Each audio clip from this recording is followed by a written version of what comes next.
Muito bem, hoje é dia 16 de fevereiro. Bastante coisa já aconteceu ao longo desse ano, embora nós estejamos ainda no começo. Mas a pergunta que eu faço para você é, você lembra qual foi o maior anúncio que você viu e se encontrou nesse ano, nesse novo ano? Teve alguma coisa assim que você olhou e falou, caramba, isso aqui é fantástico, isso aqui vai mudar a minha vida, isso aqui é algo surreal de acontecer. Talvez sim, talvez não, talvez numa grande proporcionalidade, ou talvez algo pequeno, como, sei lá, qualquer outra coisa. Aumentou o seu VR, se você é um CLT como eu, isso é muito bom. Embora o meu não aumentou, mas tomara que ninguém do hospital ouça eu falar isso, parece que eu estou reclamando. Mas no dia 30 de janeiro, a gente teve um anúncio assim que parou o mundo. Vocês lembram qual foi? Como é que é? Gasolina. Não, isso aí a gente até desanimou. Eu até desinstalei já o aplicativo da Uber, já fui liberto desse negócio, porque não tem condição, R$ 5,99 ou R$ 4,99, R$ 4,99 o álcool. Dia 30 de janeiro, embora vocês sejam tão desapegados a uma boa notícia como essa, foi confirmado e anunciado nada mais, nada menos do que o retorno de Neymar Júnior no Santos. Gente, por que vocês estão rindo? Lembra que o Kaká é dessa área lá. O Neymar retornou para o Brasil, gente. Nossa, eu pensei que vocês iam ficar mais empolgados. Depois de 12 anos que ele jogou, ele foi embora e passou por vários times, ele voltou. Porque ele já estava mais cansado, agora ele já não é moleque, agora já é mais homem. E aí, se você viu, eu agora nem sei mais se eu continuo com essa ilustração, o pessoal fez, uma festa enorme, lotou a Vila Belmiro, embora para lotar ali 50 pessoas mais ou menos assim, já lota, né? Mas eu achei fantástico, porque assim, a grande manchete era, o príncipe voltou. E assim, querendo ou não, você gostando ou não, mas ele é muito famoso, e assim, uma fama mundial. Então, talvez você fale, cara, para mim... Mas ele é reconhecido. Tanto que vários jornais estamparam ou deram alguma frase de efeito, como, por exemplo, o diário Marca de Madrid disse assim, o que era um segredo ainda para muitos foi revelado nessa quinta. Neymar confirmou nas redes sociais que voltará ao Santos. O AS de Madrid, não sei como é que fala esse negócio, mas é um diário também, diz assim, o filho pródigo voltou ao Brasil. Um golpe de efeito do peixe, que é o Santos, se você não sabe, em seu retorno à elite brasileiro. O Mundo Deportivo da Catalunha diz, o regresso de Neymar sacode o Brasil. Menos vocês aqui nessa noite. O Esporte de Catalão diz, é uma contratação tão esperada quanto nostálgica para os amantes do esporte.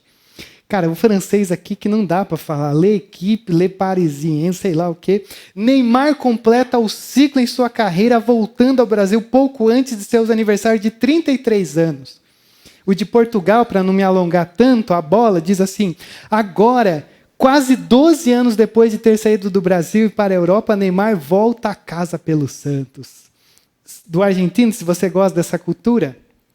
O craque foi a grande figura no Santos na Libertadores de 2011 e depois de grandes atuações deu o salto ao Barcelona, clube em que formou um tridente, não sei se é essa a tradução certa, inesquecível ao lado de Lionel Messi, Luís Soares, o famoso MSN, que tem que ter uma referência boa se você é de 87, por exemplo.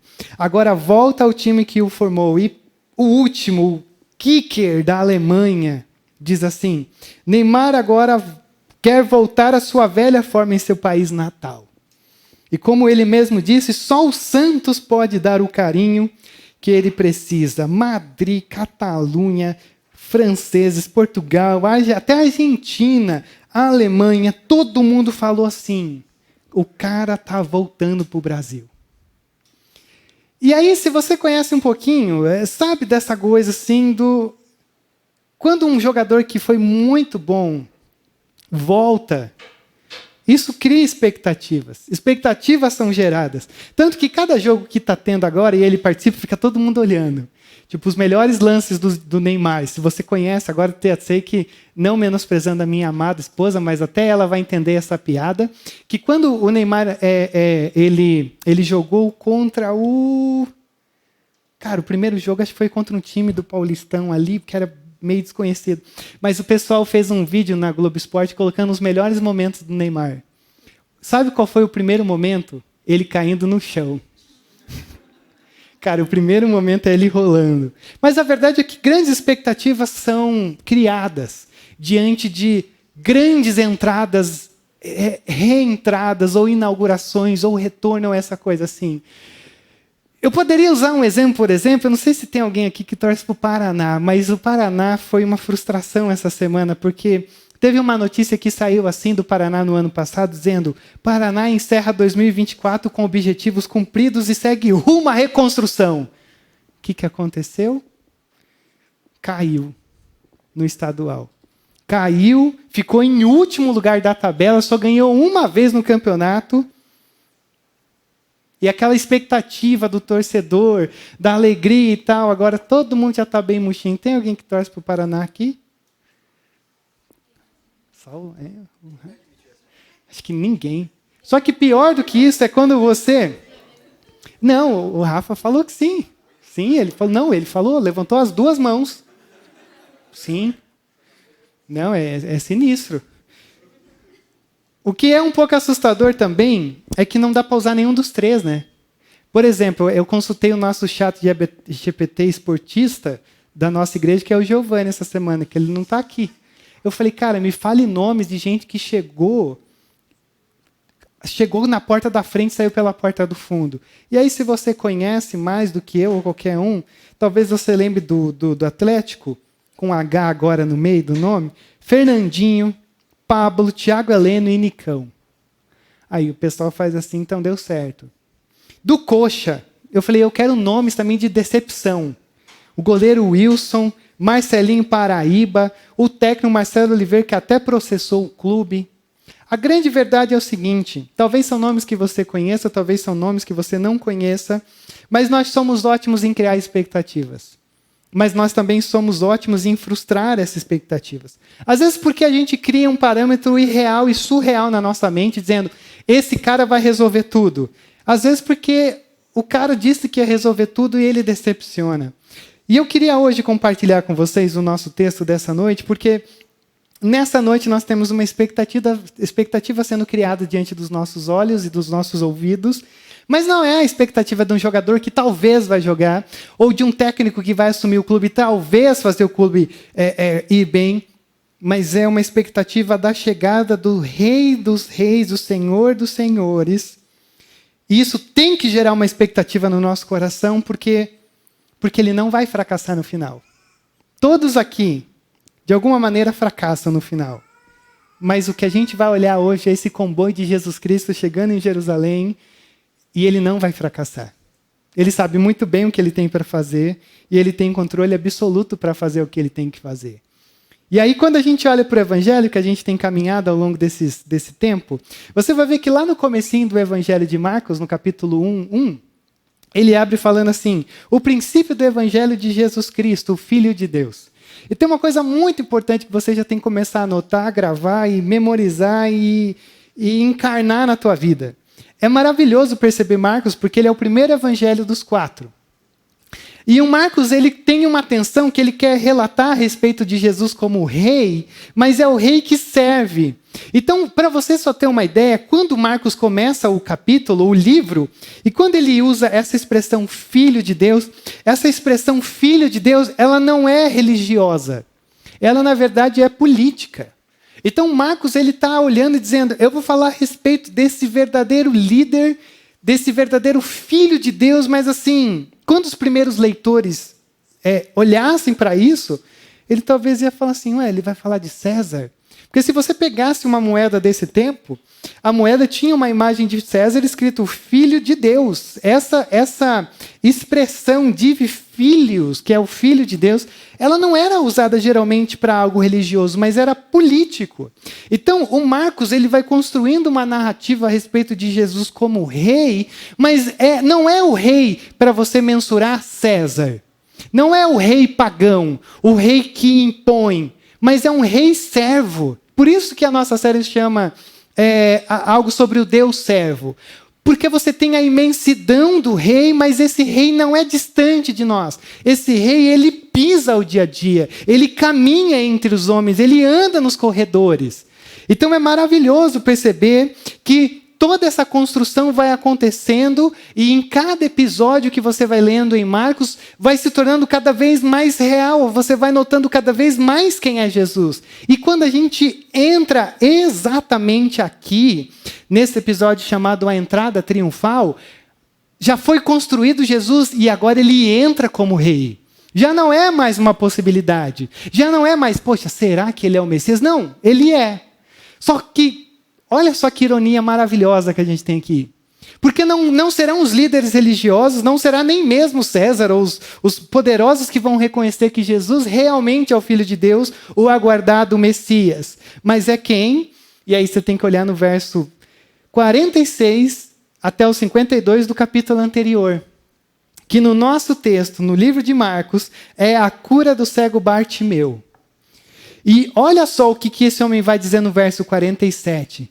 Quando ouviu que era Jesus de Nazaré, começou a gritar, Jesus, filho de Davi.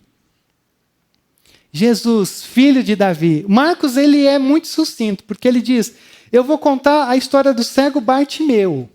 Se você olha no livro, no Evangelho de Mateus, na verdade não é um cego só, são dois cegos. Bartimeu era um. O outro, Marcos falou, não, eu vou focar só no que eu sei o nome. E aí ele foca então no que tem esse nome, e aí o Mateus fala que eram dois, mas ambos falam filho de Davi. E o que isso quer dizer?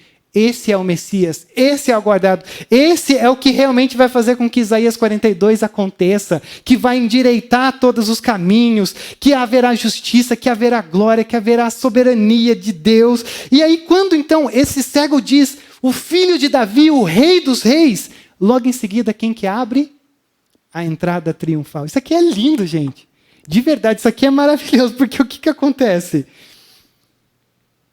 Quem entendeu quem é Jesus e quem está dando a letra para a gente nesse momento olhar para esse texto e ver o Messias entrando, era alguém que era cego. Era alguém que era servo, humilde.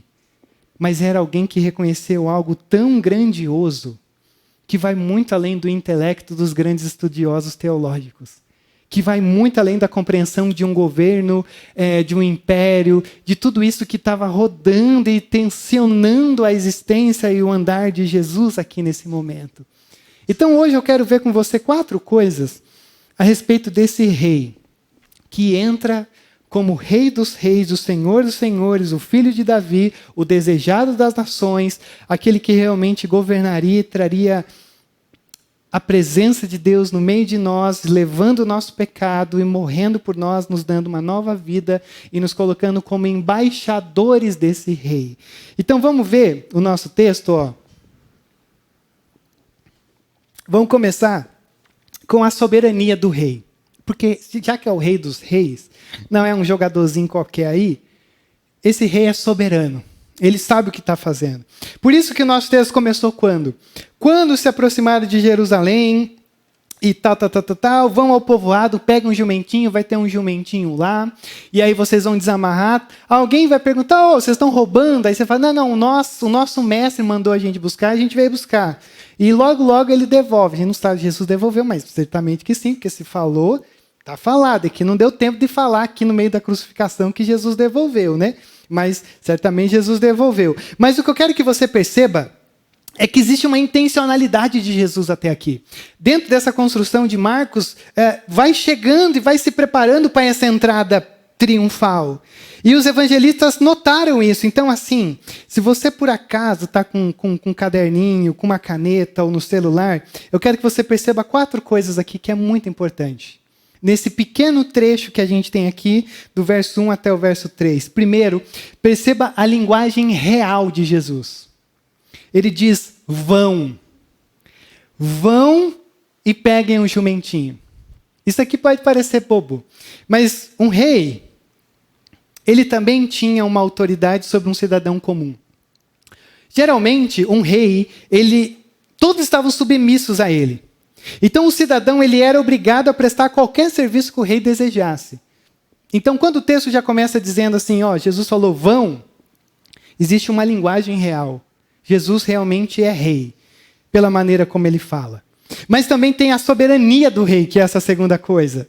Porque ele diz, vocês vão, vocês encontrarão um jumentinho. Você sabe que a galera chata gosta de discutir, né? Será que Jesus sabia soberanamente que o jumentinho ia estar lá? Ou será que Jesus sempre passava por lá e via que tinha um jumentinho? Cara, a galera é chata pra caramba, né, velho? Os dois é legal, né? Primeiro, se Jesus sabia que tinha um jumentinho lá, significa que Jesus reparava na vida comum. O que é muito importante, pensando no Filho de Deus aqui nessa terra, pisando no nosso mundo, e percebendo que tinha um jumentinho amarrado ali naquele lugar. Com tanta coisa importante para fazer, mas Jesus percebeu que tinha um jumentinho. Mas ele também pode ser soberano, de saber que o jumentinho existia e que ele estava lá, porque vai que o jumentinho não estava. Então Jesus tem uma soberania real. Não é só uma linguagem real, mas é também uma soberania real. Ele conhece. Mas em terceiro também existe uma humildade real. Porque é curioso pensar que Jesus não entra com um cavalo de guerra branco, todo pomposo, e um negócio maravilhoso, e um esplendor, e você fala assim, caraca, esse aí é grande mesmo. Mas ele entra com o quê? Com um jumentinho. Isso aqui não é tão humilhante, tá? Mas ainda assim, na expectativa de um cavalo branco, um jumentinho é quase um negocinho assim, ô Jesus, não tinha nada melhor. Mas é a humildade real. Mas por último, eu queria que você percebesse a pureza real. Porque Jesus não apenas tem uma linguagem real, não apenas tem uma soberania real, não apenas tem uma humildade real, mas ele tem uma pureza real. Você já percebeu que tem uma informação muito curiosa aqui? E eu não sei se você já se perguntou isso. Por que o texto diz que esse jumentinho nunca poderia ter sido montado? Alguém já se perguntou isso? Alguém? Alguém tem uma ideia? Ah, porque Jesus é exclusivão. Não, talvez, mas assim, você já percebeu que Jesus nasceu de uma mulher que nunca foi tocada? Aí você já percebeu, então, que Jesus, quando entra como Rei dos Reis, ele entra numa cidade, em Jerusalém, com um jumentinho que nunca foi tocado. E você já parou para perceber que quando Jesus é sepultado, ele é sepultado numa cova que nunca foi usada? Sabe o que significa aqui? É que Jesus é santo. E Jesus é o nosso sacerdócio real. Então, ele é separado. Então, existe essa pureza que Jesus ele é a pureza real. Então, a sua mãe, o jumentinho e a cova trazem essa ideia de alguém que é separado. E aí Jesus, então, está entrando em Jerusalém como um sacerdote que oferecia uns sacrifícios entre Deus e os homens, só que ele não está entrando com um animalzinho pelo qual ele vai colocar diante do Senhor, dizer que esse animalzinho represente o meu pecado e o meu derramamento de sangue, matasse e tal. Mas ele está indo como o sacerdote e o sacrifício. Isso aqui é lindo. Não sei se você já parou para pensar nisso, na morte de Cristo por nós. Porque talvez se você fosse como eu, falar, não tinha outro jeito da gente ter o perdão dos nossos pecados sem que o Filho de Deus precisasse morrer. Poxa, talvez a gente fizesse algo assim, deixasse de tomar coca, chocolate, alguma coisa assim, para a gente ser aceito. Poxa, mandar o próprio Filho de Deus. Mas eu queria que você lembrasse de uma coisa. O nosso pecado ele tem um peso e uma culpa eterna. Que só alguém eterno consegue satisfazer o nosso pecado numa cruz, derramando sangue eterno. Eu não sei se vocês viram isso. Eu até perdi o sono esses dias.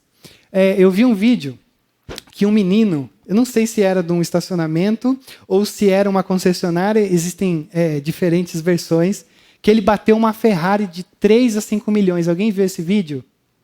O menino é só um trabalhador comum, deve ganhar um salário mínimo. E aí tem o vídeo dele pegando uma Ferrari amarela e correndo muito, cara, assim. Aí ele perde o controle, ele sobe na árvore, bate no muro, e a Ferrari, que é feito de sei lá o que, plástico, papelão, destrói. A Ferrari custa de 3 a 5 milhões, pelo que a galera estava falando. Aonde que está a minha perda de sono? Esse cara nunca vai conseguir pagar o preço do que ele gastou arrebentando uma Ferrari. É um exemplo ridículo.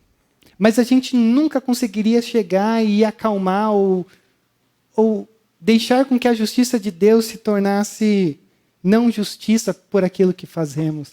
Por isso que é o próprio Cristo que satisfaz a justiça eterna de Deus, morrendo numa cruz, recebendo toda a ira de Deus. Isaías diz que agradou ao Senhor moê-lo na cruz. E ele diz, Pai, por que me abandonaste? Porque ele sofreu o verdadeiro corte da ira de Deus em nosso lugar.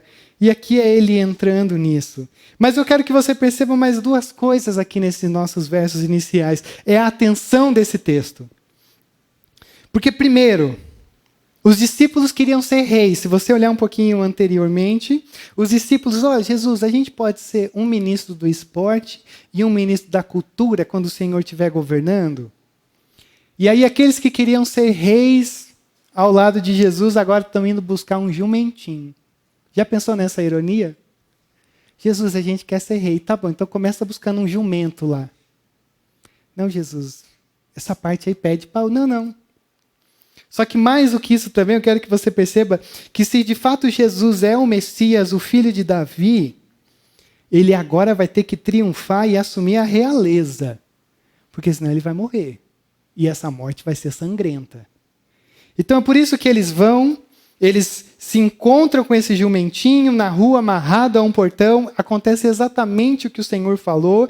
Algumas pessoas falam, vocês estão roubando? Eu falo, não. A gente está levando para o nosso mestre e já a gente vai fazer com que ele volte e você vai ficar tudo bem com o seu jumentinho. Cara, isso aqui também é extraordinário, porque consegue ver os pequenos detalhes com que esse autor ele está usando 6 versículos para falar sobre um jumentinho? Eu não sei se você consegue perceber isso. Esses pequenos detalhes vão se tornando grandes dentro dessa narrativa, porque a gente subestima o buscar dos jumentinhos. E aqui são usados 6 versículos para falar sobre a importância do jumentinho ser buscado na hora certa, no tempo certo, para o propósito certo. Isso aqui é muito importante, porque existe uma coisa grande aqui. E mais do que isso, é porque Jesus está preparando todo o seu cenário. Isso é importante. Porque não apenas Jesus não morreu, e ele poderia ter morrido várias vezes até aqui, mas até nesse momento você vê que tudo está sob o seu controle. Nada na nossa vida, na vida de Deus, na vida de Cristo, na vida da igreja, na vida do povo do Senhor pode ser frustrado. Nem quando a gente começa a dar para trás e não querer buscar os jumentinhos. Porque ele faz a coisa acontecer. Sabe que esses dias eu estava lá no trabalho, no hospital, e a gente atua na capelania hospitalar para quem não sabe, né, do Cajuru e do Marcelino. E aí o menino que trabalha comigo, de repente, virou para mim e falou assim, Rodrigo, você acha que Deus vai cobrar da gente caso algumas pessoas daqui morram sem Jesus? E eu falei, meu Deus, que pergunta da desgrama é essa, velho? Como é que você faz? Eu vou ligar para minha coordenadora, viu? Eu queria pedir o meu desligamento, porque semanalmente, pelo menos, existe umas 3 mortes que a gente está envolvido. E outras que a gente nem sabe, porque é pouco para muito hospital. E eu olhei e falei assim, cara, pelo amor de Deus, será? Eu falei, bom, no Novo Testamento eu não lembro nada falando sobre o sangue das pessoas cair sobre nós. Lá em Ezequiel tem um texto que fala que se ele não falasse, o sangue dos seus ia cair sobre ele, mas eu não tenho outro texto, então eu acho que não. Mas é bom se a gente fizer parte do negócio, né? E que não aconteça apesar da gente não ter feito a nossa parte. Aí eu falei, é verdade. Eu mesmo falo e eu mesmo concordo, assim, do tipo, poxa vida, que o Senhor faça através de nós e não apesar de nós. Porque Ele conhece as localizações dos jumentinhos, Ele nos convida a ir atrás e fazer parte dessa coisa tão grandiosa. E mais do que isso, é que se o Senhor conhece a localização de um jumentinho, Ele conhece a localização do teu coração nessa noite, Ele sabe como você está. Porque se pequenos detalhes como um jumentinho que ia carregá-lo é tão importante em 6 versos, você acha que a sua vida nessa noite não é importante para esse Deus soberano que conhece a tua história e conhece os teus passos e conhece a tua saúde espiritual nessa noite? O Chase Riley é um escritor bem legal. Ele tem uma frase que ele diz assim, o senso do conhecimento perfeito de nosso Senhor Jesus Cristo, de tudo que fazemos, deve ter o mesmo efeito sobre nós. Não façamos nada que não gostaríamos que Cristo visse, e não digamos nada que não gostaria que Cristo ouvisse. Vamos procurar viver, nos mover e ter o nosso ser sobre uma lembrança contínua da presença de Cristo ao nosso redor, conhecendo cada detalhe da nossa vida, porque Ele é o Rei soberano, mas Ele é o Rei soberano que nos ama. Então isso que eu queria que você pegasse nesse primeiro momento. É uma soberania grandiosa, mas é uma soberania na pedalada da humildade, daquele que conhece, daquele que interage, daquele que está caminhando com a gente. Mas a segunda coisa que eu quero que você veja aqui comigo, nesse texto fantástico, é a glória desse rei. Porque, olha só, o verso 7, ele diz assim: trouxeram um jumentinho a Jesus e puseram sobre ele os seus mantos, e Jesus montou. Mais uma vez. É fantástico. Porque, assim, embora haja muita informação, mas a gente sempre tenta pegar a mais provável. Algumas pessoas dizem que quando existia um comboio de um rei entrando numa cidade, geralmente era dividido assim. Você tinha o rei, uma cavalaria, soldados, despojos e escravos. Tipo assim, a galera da frente, toda a galera que lutou a batalha, e o rei glorioso com um cavalo branco, tal. E aí depois você tinha o que foi roubado ou saqueado, né, dos inimigos vencidos. E aí você tinha os escravos ali atrás. E aqui é fantástico, porque tudo isso vai brincando com a nossa imaginação e o nosso conhecimento romano. De que o rei não entra assim. Muito pelo contrário, ele entra num jumentinho e o que seria uma cela, né, são os mantos que eles colocam ali para não ficar tão ruim também para Jesus e tal, nesse jumentinho. E aí essa imagem vai sendo criada. Só que mais do que isso, embora infelizmente, mas de uma maneira proposital, o Evangelho de Marcos não narra, mas isso aqui não é uma informação boba, não é uma coisa assim, o jumentinho e vai embora. Se você ler Mateus 21, 5, que conta a mesma história, olha só o que o texto vai dizer. Dizei à filha de Sião, nesse exato momento: eis aí te vem o teu rei, humilde, montado em um jumento, num jumentinho, cria de animal de carga. Mateus dá uma informação que Marcos só passou batido, mas está tudo bem. Porque ele falou, não, eu vou ser mais prático, não vou ficar usando o Antigo Testamento. Como Mateus foi escrito para israelitas, então ele coloca profecias do Antigo Testamento, porque isso daqui é uma profecia de Zacarias. Já ouviu falar do livro de Zacarias? Um livro muito bom, muito difícil. Tem que ler junto com o Apocalipse. Mas lá em Zacarias, capítulo 9, o verso 9 e 10, ele vai dizer assim, Zacarias é pós-exílio, quando o pessoal está reconstruindo as paradas e tal. Alegre-se muito, cidade de Sião, exulte Jerusalém, eis que o seu rei vem a você, justo e vitorioso, humilde e montado num jumento. Um jumentinho, cria de jumenta. 3 vezes ele repete para dizer, é um jumento. Um jumentinho, cria de jumenta. Maravilhoso, gente. Ele destruirá os carros de guerra de Efraim, toda essa coisa pomposa de poder de César e tal, isso aí. E os cavalos de Jerusalém, e os arcos de batalha serão quebrados. Ele proclamará paz às nações, e dominará em um mar a outro, e do Eufrates até os confins da terra. Cara, isso aqui é lindo, porque ele está falando, isso aqui que está acontecendo, não foi uma coisa tipo, poxa, eu acho que hoje é um bom dia para eu entrar em Jerusalém, vou pegar um jumentinho e vou pedir... Não. Isso aqui é o cumprimento de uma profecia. E um cumprimento de uma profecia significa o quê? Que cada detalhe da história que aconteceu até aqui foi preparada para que esse momento acontecesse. Até o jumentinho nascer, não foi só porque ele quis nascer, de uma jumenta. Mas até esse pequeno detalhe mostra o Senhor soberano. O Senhor que trabalha coisas desde antes da criação para dizer, eu vou construir até chegar nesse momento.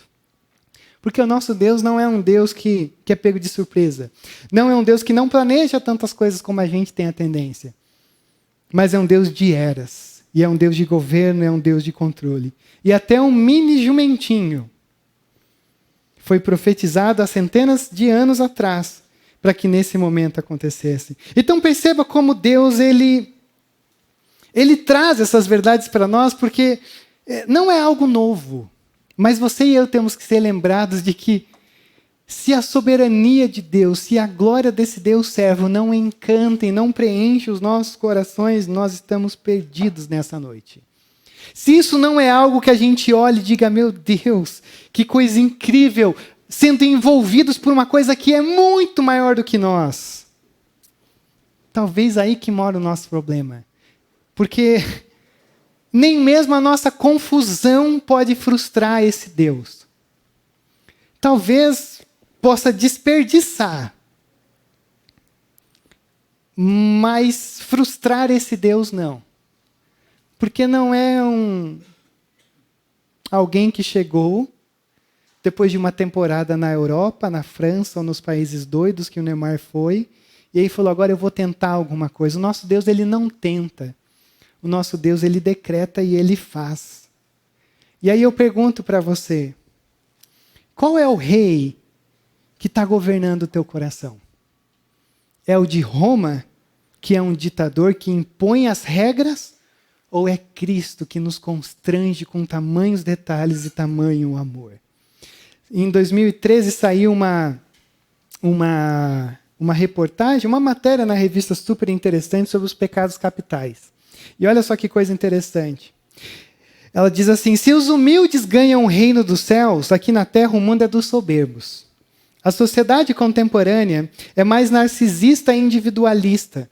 Um certo grau de arrogância e soberba é premiado. Desde pequenos somos incentivados a trabalhar a nossa autoestima, com basicamente uma única mensagem. Você precisa se amar acima de todas as coisas.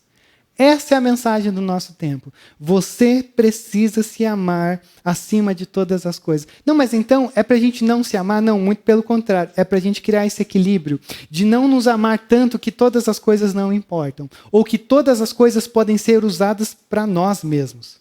Até porque, e agora, se liga nisso aqui. Marcos 8, 34 e 37, Jesus acabou de falar sobre perder a vida para ganhar.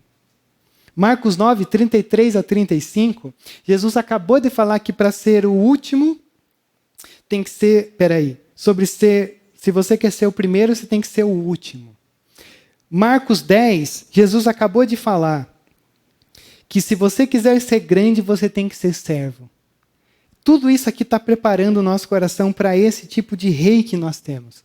E o que César diz? Eu mato você na cruz, se você não se submeter a mim. O que Cristo diz? Eu morro por você na cruz, para você se submeter a mim. Que rei que está controlando o teu coração? Um rei que impõe ritmos, que impõe valores, que impõe necessidades, sonhos que a gente não precisa?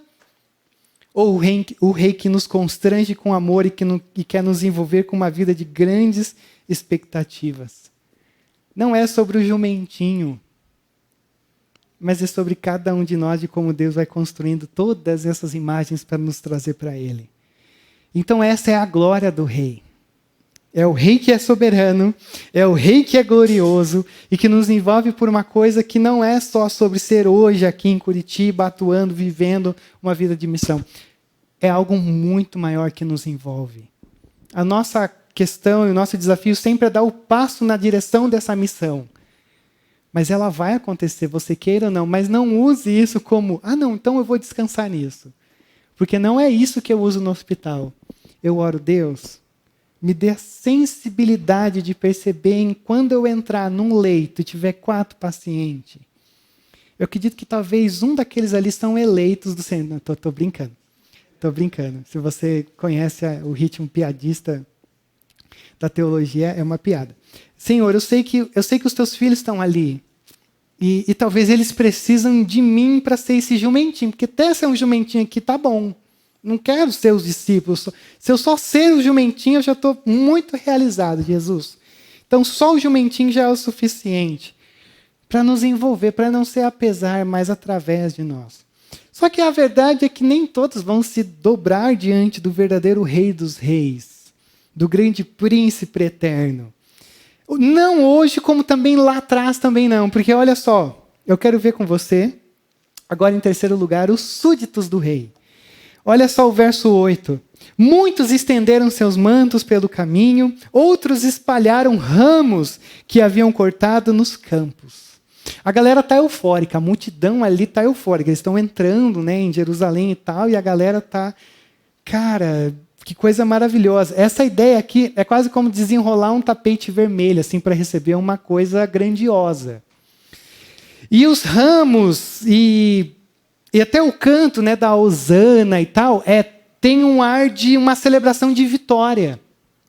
É como se eles estivessem dizendo assim, agora chegou o dia onde Israel vai sair do domínio romano e aí então nós teremos um rei judeu governando sobre nós, e que bom ter um rei que governe sobre nós e que faz com que a gente não tenha nada e ele nos faz milagres com o nada. Então que coisa boa ter um rei assim, um rei que você fala assim, Jesus, eu sou cego. Não, fique tranquilo.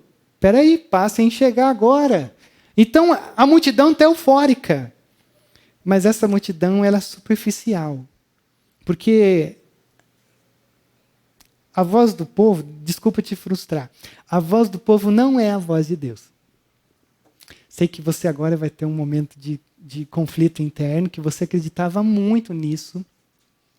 Mas a voz da multidão não tem nada de voz de Deus. Porque essa multidão diz, Hosana, bendito é o que vem. Mas alguns capítulos para frente é a multidão que diz, crucifica esse louco, cara. Então, eu tenho medo de dizer que é a mesma multidão, tá? Eu tenho medo. Alguns sinais para mim não mostram que são a mesma multidão. Mas quase todo mundo diz que é a mesma multidão. Tudo bem. Mas veja, é algo superficial. Eles levantam os ramos celebrando a vitória, mas não é uma vitória real de remissão de pecados, mas de remissão política. Eles talvez não querem ter os pecados perdoados na cruz. Eles só querem ter uma vida onde Israel governe sobre si mesma, sem qualquer imposição externa romana ou qualquer domínio. Então eles celebram, mas celebram superficialmente. Mas tem um segundo grupo. É o da opinião positiva. Os que iam adiante dele, os que seguiam, gritavam, Hosana, bendito é o que vem em nome do Senhor. Bendito é o reino vindouro de nosso pai Davi. Hosana nas alturas. Muito se fala sobre o que significa Hosana. Algumas pessoas dizem, talvez o mais provável, ou mais simples, mais profundo, é algo relacionado a salva-nos, Senhor. Salva-nos com a vitória chegou. E mais uma vez fica claro que essas pessoas estão fazendo algo sem realmente entender no que elas estão envolvidas. Se eu estivesse lá e o pessoal falava, vai chegar o libertador de Israel, e eu chegasse todo empolgado e olhasse para a multidão e falasse, cara, o negócio está bonito e tal. E aí Jesus entrando com o jumento, eu ia desanimar na hora. Não, mas espera, eu estou acostumado com um cavalo branco. Mas o que importa aqui é que até mesmo quando eles que estão com uma opinião sincera, mas profundamente errada do quem é esse Jesus, até na confissão, na canção deles, eles estão cumprindo uma profecia do Salmo 118. Hosana, bendito é o que vem em nome do Senhor. Isso aqui é muito encorajador para mim, tá? Porque eles não têm uma compreensão teológica tão profunda do que estavam fazendo. Mas estavam cumprindo uma profecia. Isso aqui é muito bom para nós. A gente fala, não, mas o cantar as nossas canções aqui.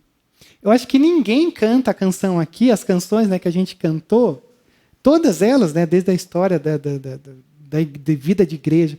A gente nunca canta elas falando, caramba, eu estou vivendo tudo isso daí. Olha só que coisa boa. Não, ninguém faz a oração do fariseu. Jesus, te agradeço porque eu não sou como o restante da igreja, sou bom. Mas é tão bom ter essa abertura de saber, Jesus, a verdade é que às vezes eu estou fazendo muitas coisas pela fé, porque não tenho noção do que eu estou envolvido. E aqui o texto não diz, mas lá em Mateus também diz que algumas pessoas olharam e disseram assim, quem é esse? Eu não sei se foi nesse tom, né?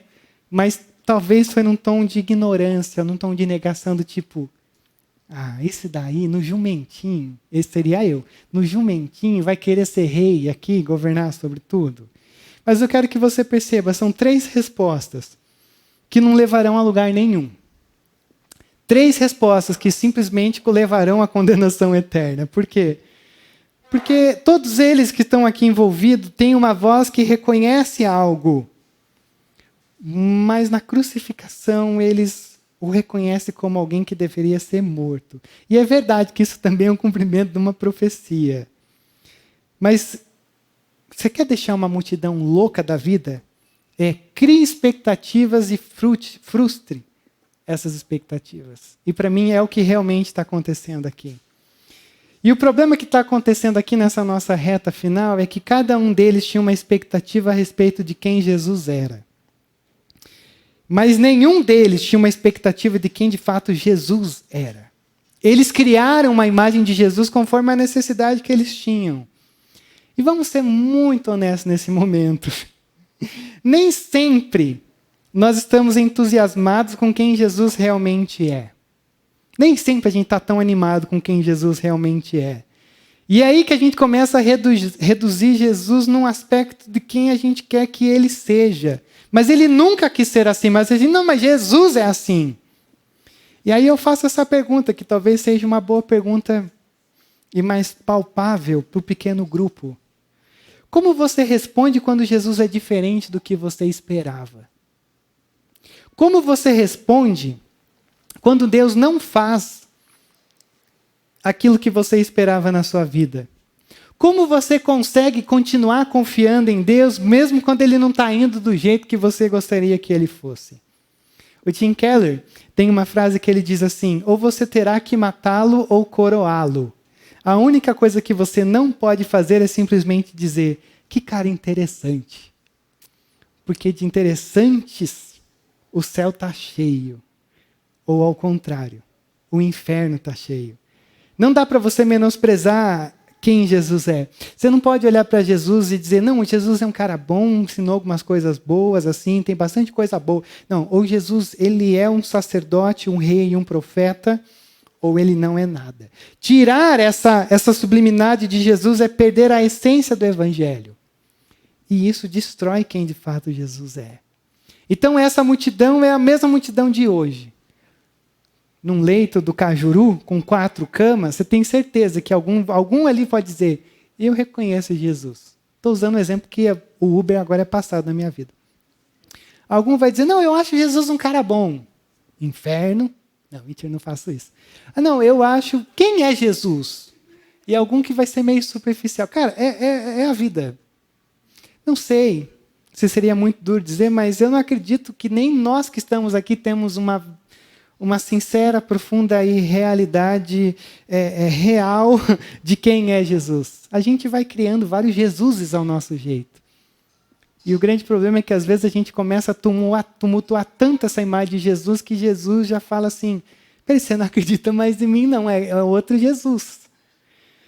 Então veja, a soberania do rei, a glória do rei e o súdito dos reis. E aí só vou ler o retorno do rei, que não está aqui, mas que está lá em Apocalipse 19, verso 11 e 16, porque agora já não tem mais jumentinho. Olha só o que o texto vai dizer. Eu vi o céu aberto, e diante de mim um cavalo branco, cujo cavaleiro se chama Fiel e Verdadeiro. Ele julga e guerreia com justiça. Está bem diferente esse Jesus agora, né? Seus olhos são como chamas de fogo, pega tudo.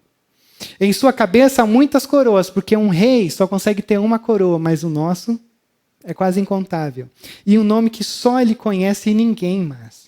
Está vestido com um manto tingido de sangue, porque mesmo sendo um rei, governa sobre aqueles que ele entregou a sua própria vida na cruz. E o seu nome é Palavra de Deus. Os exércitos do céu o seguiam vestidos de linho fino, branco e puro, e montados em cavalos brancos. Aqui entra a gente, tá? Aqui entra a gente. Da sua boca saiu uma espada afiada com a qual ferirá as nações, e ele as governará com cetro de ferro.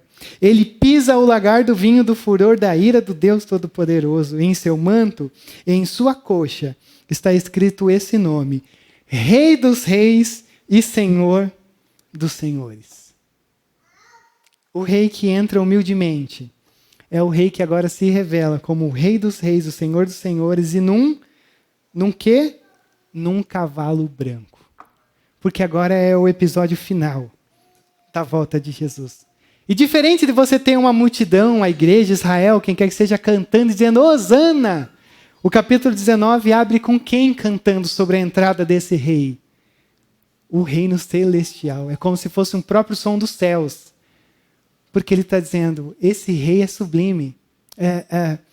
Não precisam cantar, não cante, porque o retorno desse rei é o próprio Deus quem anuncia, quem canta para as nações. Agora chegou o dia de Jesus fazer nova todas as coisas. E aí eu quero convidar você nesse momento. Porque se Jesus está vindo para governar soberanamente, graciosamente, trazendo justiça em suas mãos. E eu estou aqui para convidar você a fazer as pazes com esse rei antes que ele venha. Porque ele entra com um jumentinho, como um sacerdote que oferece a si mesmo. E aí então ele morre, ele ressuscita, ele sobe aos céus. E agora nós aguardamos o retorno desse rei. O retorno do verdadeiro príncipe. Porque assim, diferente dos nossos times de futebol que chegam com grandes expectativas e geralmente só frustra cada um de nós, esse rei não nos frustra. Esse rei, se ele fez até aqui tudo detalhadamente, cumprindo e reafirmando quem ele é, o capítulo 19 de Apocalipse diz, aguardem, porque ele está vindo. E ele está vindo com um cavalo branco, trazendo justiça nas suas mãos. E eu quero convidar você a fazer as pazes com esse rei, porque a nossa tendência sempre é a gente começar a entrar pelos reinos dos Césares que estão ao nosso redor, tentando dominar sobre a gente. Então, assim, para eu fechar isso daqui, eu quero dar para vocês 6 pontos que são muito importantes. Eu vou terminar assim hoje, tá? Dizendo o seguinte, primeiro, nós simplesmente não sabemos tanto quanto achamos que sabemos. Essa é a grande verdade. A gente derrama as nossas vestes, a gente levanta os ramos, mas a verdade é que a gente nunca sabe o que a gente realmente, ou como a gente deveria saber. Mas está tudo bem. Vá com o que você tem hoje, mesmo não sabendo tanto. Segundo, precisamos de mais clareza da palavra de Deus. A gente tem uma tendência natural e brasileira de sempre seguir muito os nossos sentimentos. E no reino de Deus não existe como prioridade sentimentos, mas sim a palavra que nutre o nosso coração para que sentimentos surjam, mas não o contrário. E essas pessoas, embora cantassem salmo, cantavam ali meio superficial, mas elas cantavam. Terceiro, o seu descanso não está em seu entendimento, mas no zelo do seu Senhor. Você está sendo envolvido por uma obra maravilhosa. E isso é o que tem que gerar segurança em você. Porque não depende do seu, da sua atividade, não depende da sua performance. Depende dele cumprindo e fazendo e te trazendo, e você se perdendo, você tentando fugir e ele te trazendo de volta. Isso é muito importante. Você só descansa quando descansa nas promessas que ele tem para você. Ciente ou confuso, o plano redentor avança. A missão do Senhor sempre avança. Mas que não seja apesar de nós, mas seja através de nós. Quinto, há um reino maior que o seu e um rei maior que você. Não é só sobre as coisas darem certo na sua vida, na minha vida. Jesus abençoa aqui, muito bom. Mas existe um plano maior e um rei maior que nos convida a nos submetermos a ele. E por último, muitas vezes estamos mais entusiasmados com Jesus que nós criamos do que o verdadeiro Messias. Então esse é um convite para você. Reorganizar quem Jesus é. Sendo o rei, sendo servo, mas principalmente sendo aquele que está prestes a voltar e nos encontrar da maneira como nós estamos. E aí eu te pergunto, se por um acaso, assim lá longe, você se encontrasse com ele agora, o que ele encontraria aí no teu coração? Como ele te encontraria? Talvez essa seja a nossa pergunta.